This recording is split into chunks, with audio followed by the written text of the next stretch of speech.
할렐루야. 우리 한번 인사합시다. 사랑하고 축복합니다.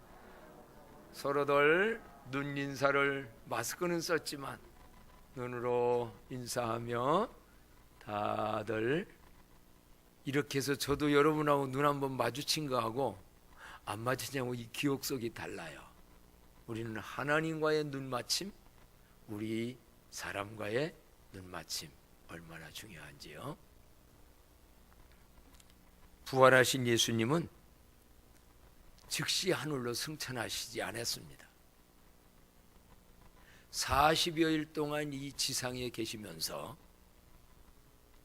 제자들이 특히 중요할 때마다, 어려움에 처했을 때마다 현현 나타나셔서 때로는 훈수해 주시고 때로는 가르쳐 주시는 그런 일이 승천하기 전까지 있었습니다.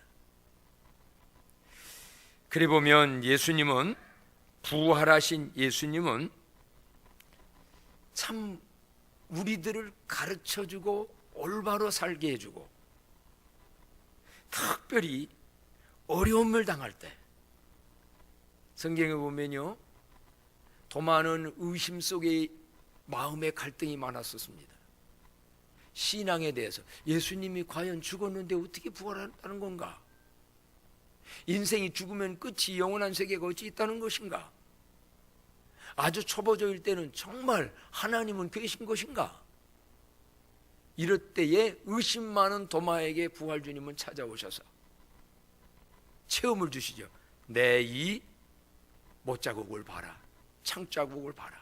그리고 믿음 없는 자가 되지 말고 믿는 자가 되라. 또 밤이 맞도록 금을 던졌는데 얻은 것이 하나도 없었어요. 헛수고의 현장 찾아오셔서 훈수해 줬죠. 얘들아, 어디에? 오른편에 한번 금을 던져봐라. 오늘 또 그 부활주님이 인생사의 고비마다, 어려울 때마다 훈수해 주시고 가르쳐 주시고 만나 주시는 은혜가 있기를 주의 이름으로 축복합니다. 사실 부활주님, 성령 하나님은 언제나 우리와 함께합니다. 근데 우리가 못 깨달아요. 항상 영이 맑고 기도 생활이 된 분들은 어려움이 없을 때도 부활주님과 함께하며 기뻐하며 힘있게 능력있게 막 살아갑니다. 근데 대부분 우리는 연약해서 평범하고 안전하고 뭐 할 때는 아무것도 못 느껴요. 근데 특히 크게 아팠을 때, 아주 환난의 어려운 진퇴양난의 문제를 당했을 때, 어떤 인간 관계 속에서 너무 힘들 때, 내 미래가 어찌 될까 불안과 이러한 어려움 속에 있을 때, 한마디로 어려움 속에 있을 때 부활주님을 확실하게 만나는 체험들이 너무 많게 되어져요. 그래서 신학교에 가보면요, 다는 아닙니다만 어떤 사람은 죽을 뻔했다가 살아나서, 어떤 사람은 인생 다 실패하고 포기 절망 속에 있을 때, 이런저런 이유 때에 주님 만나서 그때 내가 누구지? 나는 무엇을 위해서 살아야지? 하며 인생의 목표도 새롭게 알게 되고 하나님이라는 절대자의 권능을 힘입을 때에 그 능력을 체험해서 하나님의 주시는 성령의 힘으로 정말 사역을 감당하고 일하는 사람들이 이 땅에 많은 걸 보게 되어져요. 부활주님은 그렇게 이런저런 사람들에게 만나러 나타나셨는데, 오늘 본문은 마지막 현현의 장면입니다. 하늘로 승천하시기 전에 마지막 제자들에게 나타나 주시는 중요한 그러한 순간입니다. 어떤 것을 하셨냐면, 부활주님이 제자들에게 나타나셨어요. 이 나타나셔가지고 뭐라고 말씀했냐면, 4절에 보니까 이 말씀이 오늘의 핵심 말씀인데, 4절 다 같이 한번 읽어봅시다. 시작.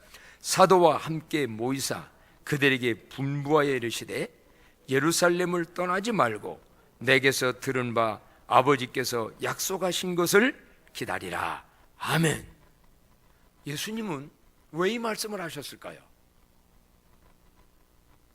오늘 이 제자들에게 나타나셔가지고 함께 모이사 그들에게 분부하여 이르되 예루살렘을 뭐하고?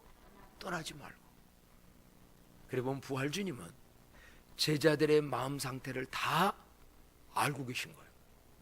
오늘도 여러분의 마음 상태를 다 아실 줄로 믿습니다. 그러면 제자들의 마음에 지금 어떤 마음이 들었던 거예요? 예루살렘을 떠나고 싶은 거예요. 떠날까 말까? 떠나야지. 이 상황에 있는 거예요. 예루살렘을 떠나지 말고. 여러분, 예루살렘이 어떤 곳입니까? 제자들은요 원래 시골 출신들입니다. 갈릴리 바다에서 베드로 같은 경우도 고기 잡아먹고 살던 사람입니다. 근데 예수님 만났어요. 나를 따라오너라. 내가 너로 뭐 낚는? 사람 낚는 어부가 되리라. 인생의 새로운 목표의 비전을 보여줬고, 그래서 배와 그물을 버려두고 예수님 따랐어요. 그래가지고 예수님이 예루살렘 입성할 때, 서울로 올라갈 때 함께 따라왔어요. 모든 걸 버리고. 사실은 근데 그때까지 따라올 때에는 왜 따라왔느냐?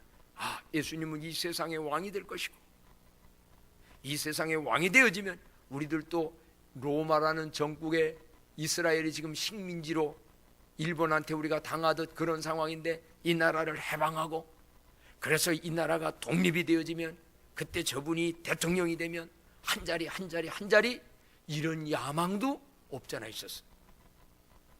그래서 예수님 따라왔어요.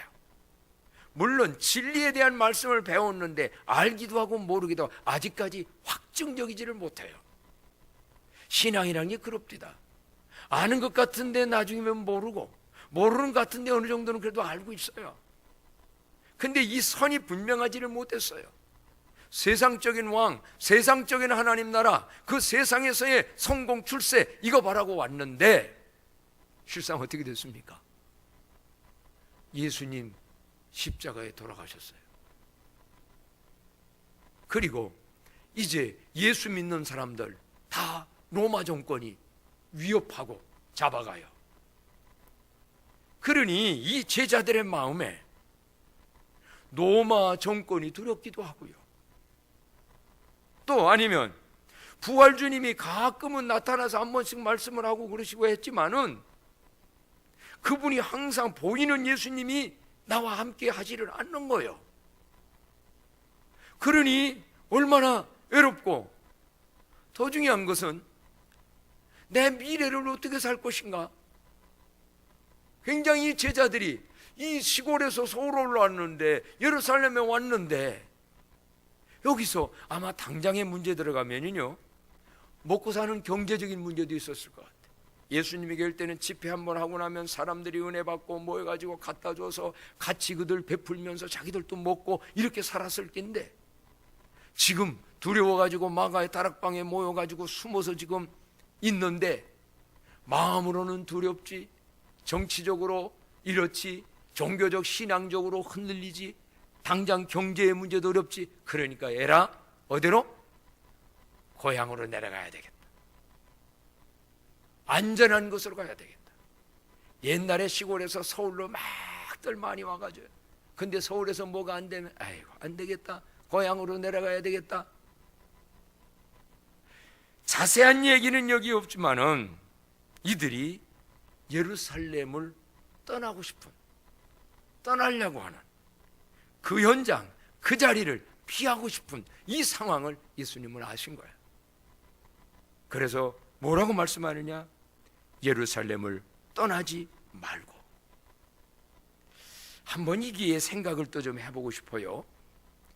예루살렘, 우리는 많이 했는데 예루살렘이라는 뜻이 뭐지요? 예루살렘? 예루살렘이라는 말의 뜻이 뭐예요? 지역인데, 이스라엘의 수도가 물론 예루살렘이지요. 그런데 이런 것입니다. 원래부터 구약시대부터 예루살렘은 다윗성이 있는 곳이고, 다윗의 왕에서 왕궁도 있는 것이고, 정치의 중심입니다. 그뿐만 아니라 이스라엘에 하나뿐이 없는 예루살렘 성전이 성전이 있는 곳이에요. 그런데 거기에 뜻이 뭐냐라고 하면 예루살렘이라는 것이 두 자씩 끊어낸다면 예루살렘, 앞에 끝난다면 뭐예요? 샬롬, 샬렘. 어떤 뜻이요? 평화라는 뜻이에요. 샬롬, 샬렘, 평화입니다. 그래서 예루살렘은 한마디로 평화의 마을이라는 뜻이에요. 평화로운 지역이라는 거예요. 이름은 평화로운 지역인데 현실적으로 그 상황은 어떤 곳이냐? 그 당시로 본다면 로마의 식민지가 거기에 로마의 총독이 지배하고 있어서 늘 독립운동으로 갈등이 많은 현장이에요. 그리고 예루살렘 성전 오늘날도 가보면요 그대로 있는데 예루살렘 성전은 하나인데 한쪽은 유대인들, 이스라엘 유대인들이 지금도 영역으로 지배하고 한쪽은 팔레스타인, 그 나라 원주민이었던 옛날에 원주민이었던 그들이 둘이가 지금 한 곳 가지고서 양쪽에 하고 있어요. 여러분 잘 아다시피 요즘 뉴스에 이스라엘과 하마스의 포격전, 얼마 동안 전쟁이 막 이 포격전이 전면전이 그 나라는요 섞여도 있습니다.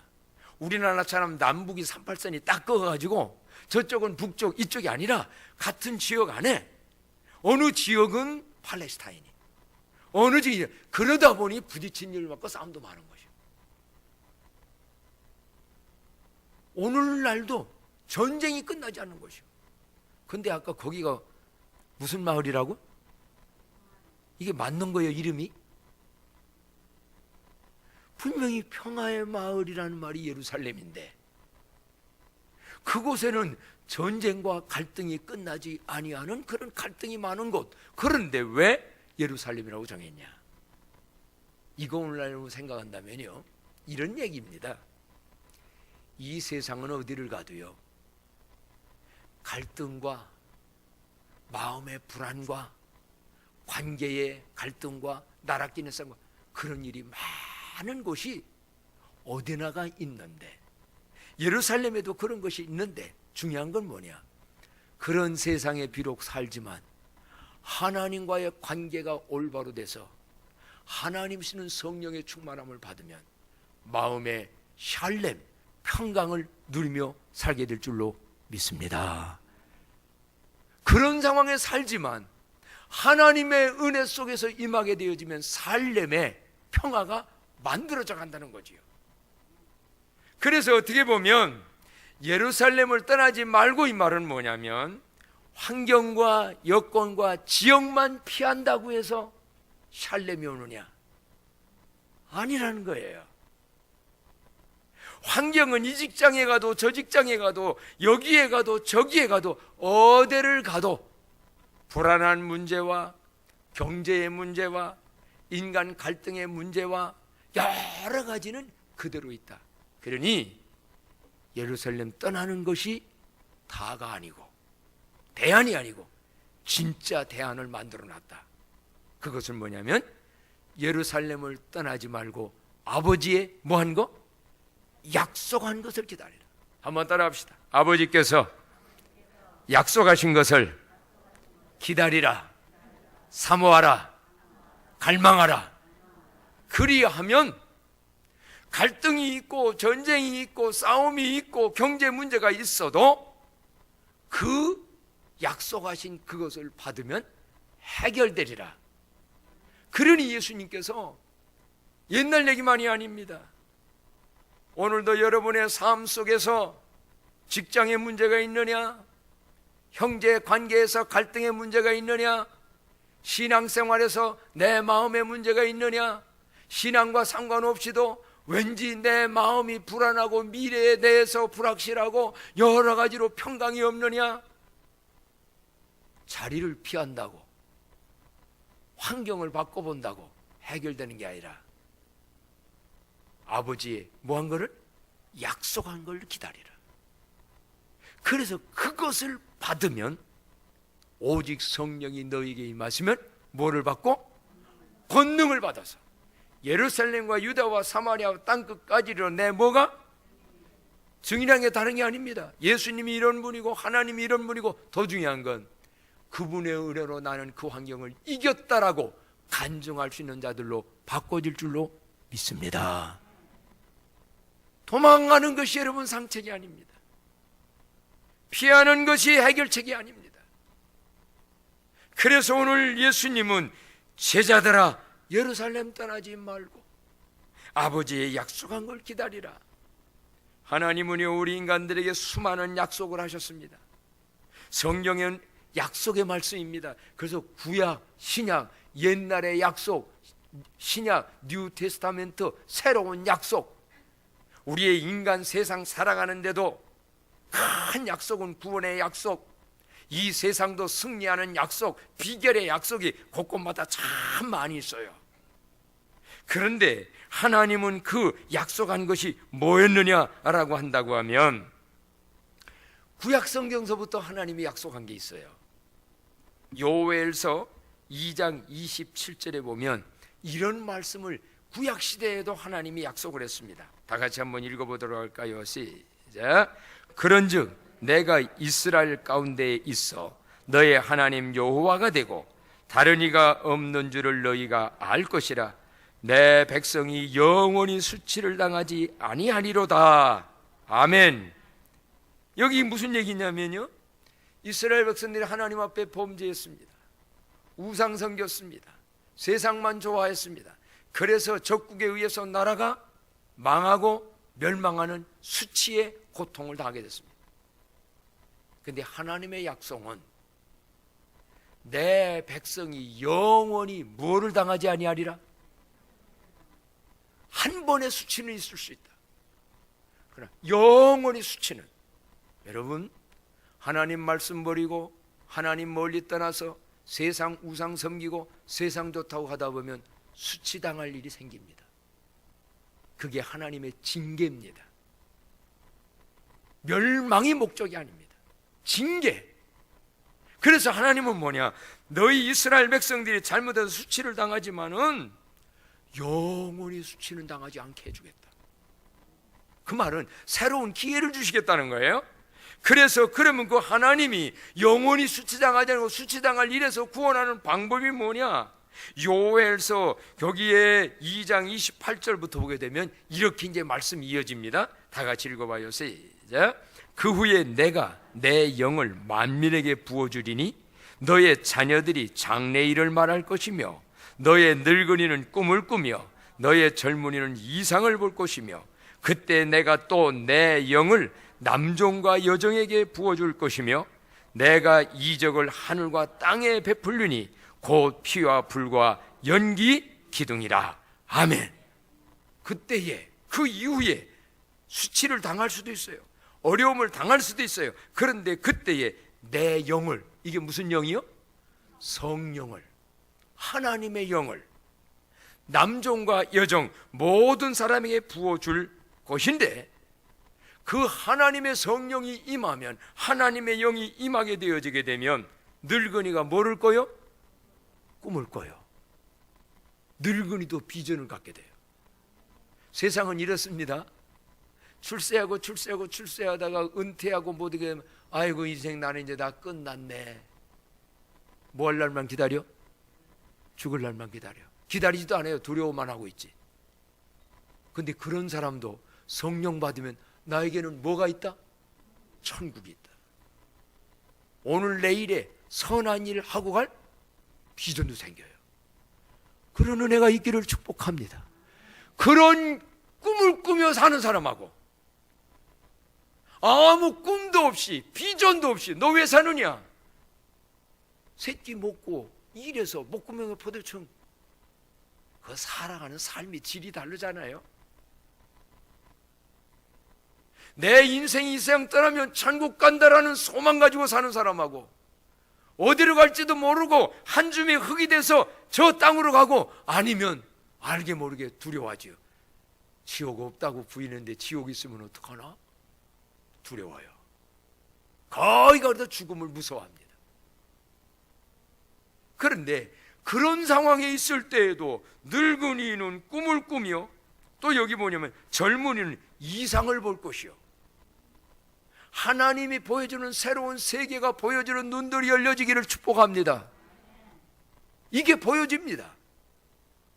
내가 이 세상에서 아무리 절망 속에 좌절 속에 있어도 성령을 받으면 영의 세계가 보여져요.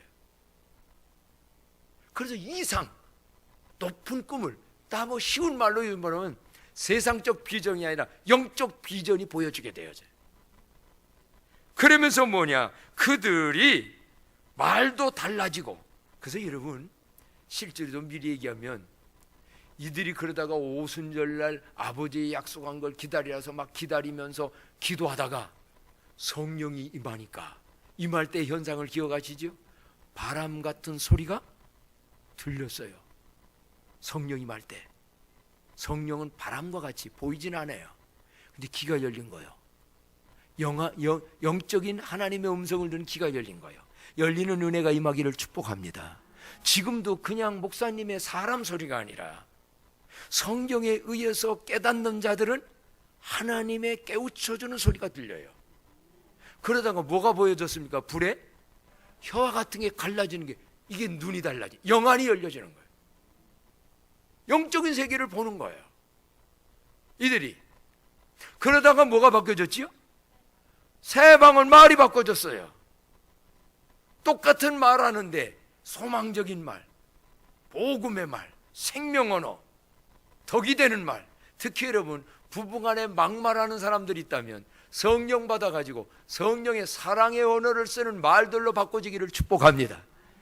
이번 주간에 어느 분 멀리가 외국가 있는 분하고 통화를 했는데 수십 년을 함께 살았는데 남편이 그렇게 많이 배운 높은 자인데 아내한테 그냥 막말을 막 해가지고 정말 뭐 힘들다라는 거를 국제전화를 통하여 카톡을 전화해서 내가 상담을 다 했네요.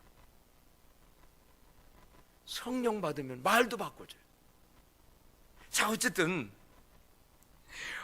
이들에게 대해서 요엘 시대의 이스라엘 백성들 이렇지만 내 영을 너에게 부어주게 되어지게 되면 남정과 여정이 받아서 한마디로 꿈과 이상이 보여진다.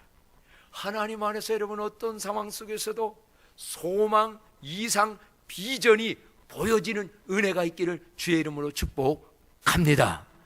약속한 걸 기다리라. 그거를 받으면 그렇게 된다는 거예요. 그래서 계속 말씀합니다. 뭐라고 말을 하냐면요, 요엘서 2장에 지금 말씀을 여러분이 듣고 있는 건데요, 다 같이 한번 또 읽어봐요. 여호와의 시작. 여호와의 크고 두려운 날이 이르기 전에 해가 어두워지고 달이 핏빛같이 변하려니와 누구든지 여호와의 이름을 부르는 자는 구원을 얻으리니 이는 나 여호와의 말대로 시온산과 예루살렘에서 피할 자가 있을 것이요 남은 자 중에 나 여호와의 부름을 받을 자가 있을 것임이라. 아멘. 환경적으로 흔들리는 세상, 요즘 코로나로 인해서도 여러 가지로 어려운 세상, 여기에 달이 핏빛같이 변하려니와 아마 이 세상은 과학과 모든 건 발전되어지는데요, 이 세상은 왜 이렇게 힘들고 어려운 일들이 많아지지요? 정말 이 세상에 여러 가지. 그런데 개인적이든 누구든 아무리 생겨서도 대안이 뭐냐? 누구든지 여호와의 이름을 뭐하는 자는? 부르는 자는. 그래서 우리 노래 있잖아요. 주의 이름을 부르는 자는 구원을 얻으리로나. 힘들고 어려울 때 여러분, 내 힘으로 감당 못할 때 누구 이름 부릅니까? 저는 아버지, 하나님 아버지, 어떨 때는 주 예수요. 한번 불러봅시다. 하나님 아버지, 주 예수요, 구원해 주세요, 도와주세요, 살려주세요, 해결해 주세요. 이거 기도 아닙니까? 저는 그때마다 주의 이름을 불렀습니다. 주님이 구원해 주셨고, 아플 때도 그런 적이 있었고, 절망적 상황일 때도 그럴 때 있었고. 여러분이 잘 아다시피 우리 손녀딸이 일찍 조산했잖아요. 참 어린아이가 여기에 그 호스를 넣고 또 뭐 붙인 그 뭐 이런저런 것들이 많고 인큐베이터 속에 있는 거 볼 때마다 막, 아버지 내가 할 건 아무리 대통령이라고 해서 할 수 있나요? 하나님 도와주세요. 근데요, 얼마 전에 이것도 빼고 저것도 빼고 다 빼고요, 우유통을 60리터씩 쭉쭉 빨아먹는데. 할렐루야. 여러분, 인간 연약합니다. 천하를 움직일 것 같지만 뭐 하나 못합니다. 근데 이때 뭐냐? 아버지의 약속한 것을 기다리라. 그때 너희가 주의 이름을 부르게 되어지게 되면 성령이 임하게 되고, 그 성령은 우선 마음의 평강도 주고요, 소망도 주고요, 담대함도 주고요. 그래서 한마디로 권능을 받게 해서 여러분의 현실 어떤 것도 이기게 해주시는 은총이 성령으로부터 와지는 줄로 믿습니다. 성령에 대한 약속은 하나님도 하셨고, 구약시대에, 신약시대에 예수님도 세상을 떠나기 전에 뭐라고 말씀하셨냐면, 성령 강림주일입니다. 오늘이. 성령은 이런 분이라는 겁니다. 다 같이 한번 요한복음 14장 있는 말씀 읽겠습니다. 시작. 내가 아버지께 구하겠으니 그가 또 다른 보혜사를 너희에게 주사 영원토록 너희와 함께 있게 하리니 그는 진리의 영이라. 세상은 능히 그를 받지 못하나니 이는 그를 보지도 못하고 알지도 못함이라. 그러나 너희는 그를 아나니 그는 너희와 함께 거하시며 또 너희 속에 계시겠음이니라. 아멘. 예수님도 말씀했어요. 내가 너희 곁을 떠난다. 그러면 예수님이 내 옆에 없기 때문에 불안해하고 염려하고 그렇게 생각지 말아라. 왜? 하나님의 영, 나의 영, 그걸 갖다 보혜사라고 그랬어요. 보혜주고 해자, 은혜를 베풀고, 사자가 무슨 사자? 스승사자, 가르쳐주지. 그래서 앞으로 성령님이 오시면 26절을 읽어봅니다. 26절, 요한복음 14장 26절에 방송실 켜주면 다 같이 한번 읽어봐요. 다 같이요. 시작. 보혜사 곧 아버지께서 내 이름으로 보내실 성령, 그가 너희에게 모든 것을 가르치고 내가 너희에게 말한 모든 것을 생각나게 하리라. 아멘. 약속하신 것을 기다리라는 게 보혜사 성령님이에요. 그 성령이 너희에게 오게 되면 모든 걸 가르친다. 여러분, 성경도 인생사도 성령님이 가르쳐 주시는 은혜가 있기를 축복합니다. 최고의 스승은 성령님입니다. 어찌 해야 될지 모르는 거 있나요? 기도하는 마음으로 성령 하나님 도와주세요 기도해 보세요. 분별을 하든지 어떻게 해야 될 지혜와 능력을 그분이 주세요. 이거 없으면 여러분 올바로 우리는 살아가기가 어려워요. 그래서 모든 게 생각나고 모든 것을 가르쳐줘요. 그리고 더 중요한 것은 아까 말씀드린 대로 너희와 함께가 너희 속에 있겠다. 그래서 18절에 보면요, 내가 너희를 과와 같이 버려두지 아니하고 너희에게 오리라. 오늘 여러분, 어느 때 세상을 살다 보면 내가 고아 같을 때가 있어요. 하나님이 과연 나와 함께 계신가? 지금 내 상황이 이렇게 어려운데, 코로나19에서 내가 이런 문제도 있는데, 코로나 아니라도 내가 이런 걸로 있는데, 근데 중요한 것은 뭐냐? 그 성령님은 한 번 임하셨으면 영원히 떠나지 않냐고 함께 하면서, 오늘 우리가 내 환경이 그렇다 할지라도 하나님은 과같이 버리지 아니하고 하나님은 우리를 지키시고 보호하고 인도해서 마침내는 승리하게 만들 줄로 믿습니다. 사랑하는 광남의 성도님 여러분, 이런저런 상황으로 여러분은 요즘 어려움에 처한 게 무엇입니까? 혹시 이 제자들과 같이 마음의 문제로, 신앙적인 문제로, 인간관계의 문제로, 심지어는 소상공인들 경제 문제로 어려움에 처해서 내 이 문제를 누가 해결하나? 그러니 사람은 이런 어려운 일을 상하면은요, 도피 기제라고 하는 정신적인 것을 발동합니다.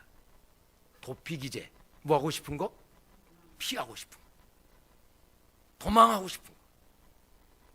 직장에서도 너무 힘들고 어려운 상사가 있고 뭐 현실이 있으면 에이, 다른 직장, 다른 자리? 여러분 이걸 잘 알아야 돼요.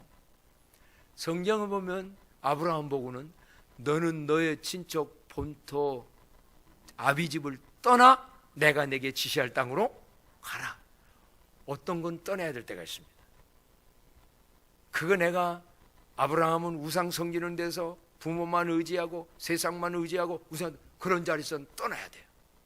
근데 오늘 같은 경우는 예루살렘을 떠나지 말고 잘 들어가십시오.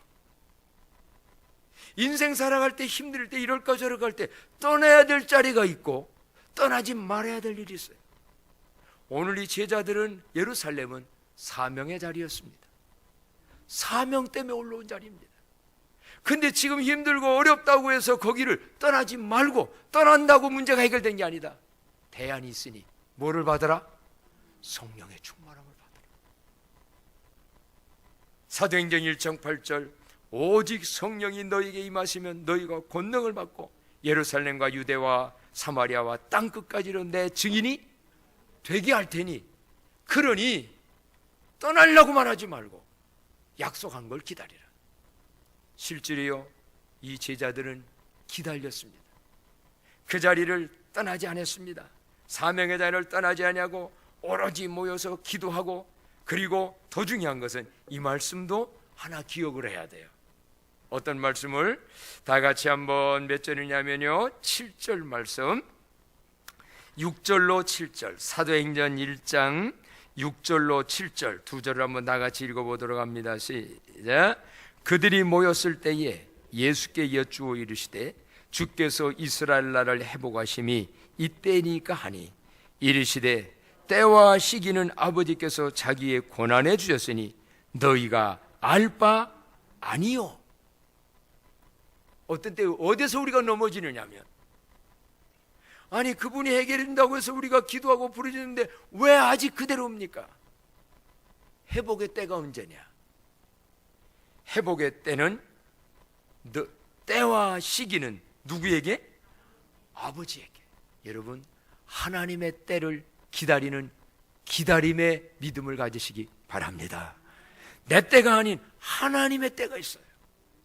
그래서 아버지의 때와 시기는 아버지가 자기의 권한에 주셨으니 요 때냐 내 때냐 이러지 말고 오로지 뭐냐?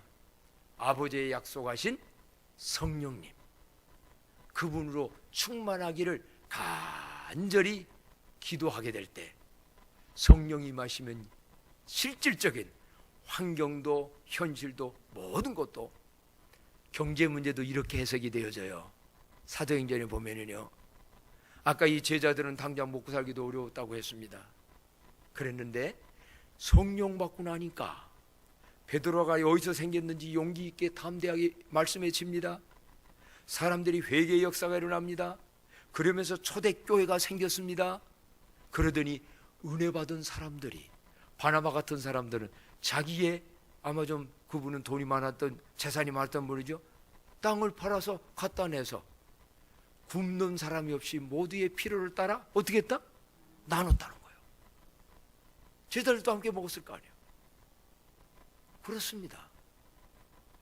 성령 충만함이 영적인 문제만이 아니에요. 정신적인 문제, 현실적인 문제, 경제의 문제, 모든 관계의 문제에도 성령이 너희 마시면 뭐를 받고? 권능을 받아서 내 마음도 다스리고 현실의 문제도 이해되고 해석되어지고 또 그분이 도와주셔서 되어지는 역사. 오늘 우리 교회 이 성령 감린 주일을 맞이하여서 오로지 이 제자들과 같이 모여 간절히 기다리고 약속한 걸 기다려 성령 충만함 받아서 모든 것 감당하고 이겨나가는 삶이 되기를 주님의 이름으로 축복합니다.